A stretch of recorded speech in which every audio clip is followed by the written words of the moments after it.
Salam, realdasınız. Bəli, ABŞ və İsrailin İrana zərbələri ilə bağlı İrandan Azərbaycan və digər ölkələrin Azərbaycana təxliyəsi prosesi davam eləyir.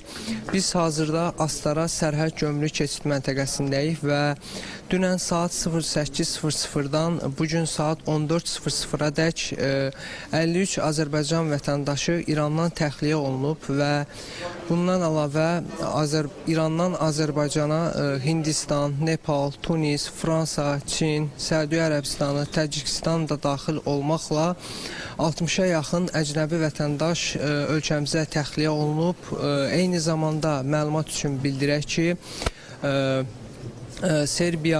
Serbiyalı diplomatların da Azərbaycana təxliyə olunması planlaşdırılır. Bu barədə Serbiya prezidenti Aleksandr Vučić məlumat yayıb.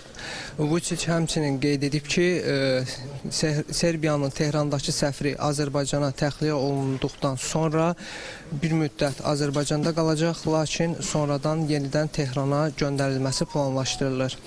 Bundan əlavə Rusiyalı mətbuat orqanları Rus vətəndaşlarının da Azərbaycana təxliyə olunması ilə bağlı məlumat yayıblar. Bildirilib ki, Azərbaycan aralarında biznes nümayəndələri də daxil olmaqla 500-ə yaxın Rus vətəndaşının Astara sərhəd gömrük keçid məntəqəsindən Azərbaycana təxliyə olunmasına icazə verib. Eyni zamanda Rusiyanın Tehrandakı səfirliyi Telegram kanalları vasitəsilə Rusiyalı vətəndaşlara xəbərdarlıq ediblər ki, Rus vətəndaşları İranı təxliyə zamanı yalnız Azərbaycan və Ermənistan keçid məntəqələrindən istifadə etsinlər. Və bir daha nəzərinizə çatdırıram ki, biz hazırda Astara sərhəd gömrük keçid məntəqəsindəyik və həm hazırda, həm də irəliləyən saatlarda Serbiyalı diplomatların, Rus vətəndaşlarının və digər əcnəbi vətəndaşların İrandan ölkəmizə təxliyəsi prosesi gözlənilir və davam edir.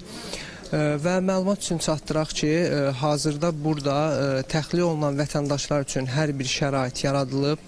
Onların təhlükəsizliyi, tibbi yardımları təmin edilib və ölkəmizə təxliyə olunan vətəndaşlar xüsusi ayrılan avtobuslar vasitəsilə öncə paytaxtda, oradan isə öz ölkələrinə təxliyə olunacaqlar. Hazırda bizdən çatdıracaqlarımız bu qədər. Realı izləməyə davam edin.